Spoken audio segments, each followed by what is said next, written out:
treason to all life, a human duty.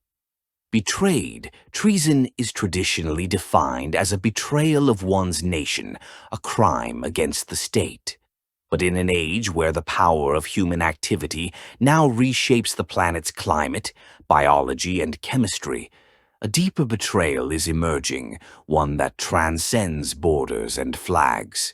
It is treason to all life, the conscious continuation of actions that endanger Earth's living systems, knowing full well the damage being done. To be human is not merely to exist, but to take part in the grand, interwoven web of life. Every breath we take is gifted by plants and plankton. Every bite of food we consume is the result of intricate ecological systems. We are not separate from nature, we are expressions of it.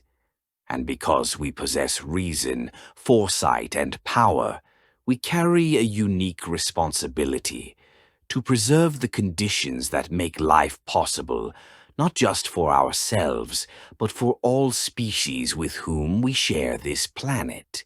When science tells us that fossil fuel combustion is destabilizing the climate, that deforestation is extinguishing species, and that industrial toxins are seeping into the bloodstreams of both infants and insects, then to continue those actions without change is not mere negligence.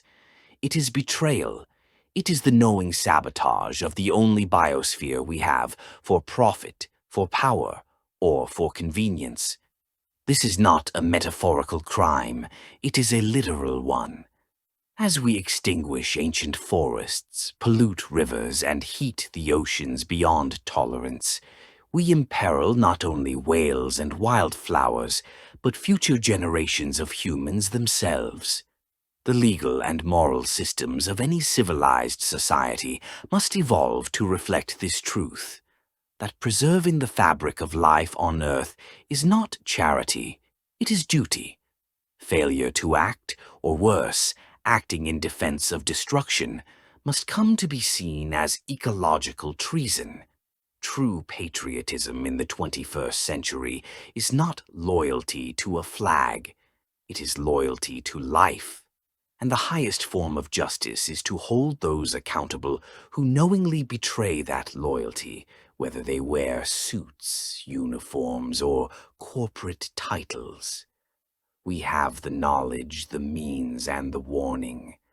What remains is the will and the courage to name this betrayal for what it is: treason to all life. Short answer: there is growing momentum for legal recognition of ecocide and the duty to protect life on Earth. But yes, these measures are being delayed, weakened, or blocked, mostly by powerful state and corporate actors whose interests are threatened by enforceable environmental laws. What's blocking progress? Here are the main barriers. 1. Powerful polluting states and industries. Nations with high fossil fuel dependence, like the US, Russia, China, Saudi Arabia, resist any binding international agreements that might curtail their short-term economic dominance. Oil, gas, agribusiness, and mining lobbies wield enormous influence in international negotiations and often draft domestic environmental laws themselves. 2. Corporate capture of policy. Multinational corporations fund think tanks, sponsor politicians, and apply legal pressure to delay ecocide legislation. In some democracies, this is legal lobbying. In others, it's closer to state-corporate collusion. 3. Lack of enforcement mechanisms. Even when international principles are adopted, like the Paris Climate Accord, there's no global police force to enforce them.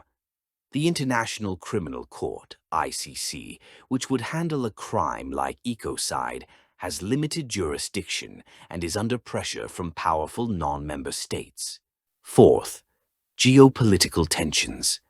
As the world becomes more polarized, US-China rivalry, Ukraine war, etc., coordinated international action on climate and ecology takes a back seat to national interest and military spending.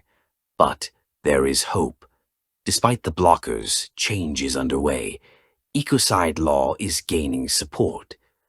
As of 2025, more than 10 governments and 2 regional parliaments, e.g., the EU, are reviewing ecocide proposals. Pacific Island nations and indigenous-led groups are leading the charge. These smaller nations are morally clear because they face existential threats now. Youth, legal scholars, and judges are pushing back. Courts in Germany, the Netherlands, Colombia, and elsewhere have forced governments to act on climate, citing human rights and intergenerational justice. Some judges are beginning to interpret existing law in ways that de facto recognize ecocide. Global public opinion is shifting. Polls show that majorities in many countries support criminalizing mass environmental destruction. As climate disasters escalate, so does public appetite for accountability. Bottom line, yes, these laws and frameworks can pass, but they will not pass through voluntary virtue from the powerful.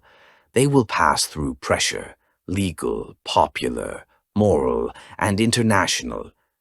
You asked if they are blocked by the criminals themselves. The honest answer is, often, yes. But history shows that when people name the crime, loudly, clearly, and together, it becomes harder to deny. Slavery was once legal. Genocide once ignored. Treason to all life can still be stopped. Every year, the damage caused by global warming grows larger, and the numbers don't lie. From the 1970s to the 2010s, global disaster losses increased sevenfold. In the last decade alone, extreme weather events have cost the world more than $2 trillion, with a 19% jump in damages in just the last 2 years. In the United States, the trend is even starker. Since 1980, we've faced over $400 billion disasters, totaling more than $2.7 trillion in losses. And they're accelerating. The average number of major climate disasters has more than doubled in the last 5 years. In 2023, the U.S. shattered all records with $25 billion events. That record is already being matched in 2024. But despite the rising toll on lives, homes, food, and water, we do almost nothing. Why? Because our response is sabotaged by the oligarchs who control our media, our legislature, and the public narrative. And no figure has done more to delay and deny action than Donald Trump. Backed by billionaires and fossil fuel interests, Trump rolled back over 100 environmental protections, gutted climate research funding, and declared climate change a hoax. His media allies repeat the lie. His party blocks nearly every serious policy proposal to mitigate disaster. While the world burns and floods, America's policy is gridlock.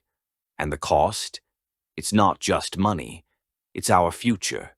Unless we face the truth and the forces that suppress it, the damage will continue to rise.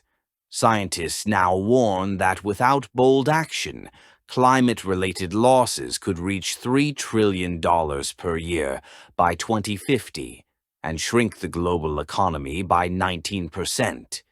It's not too late. But we must see through the lies. We must hold power to account, and we must act before the damage becomes irreversible.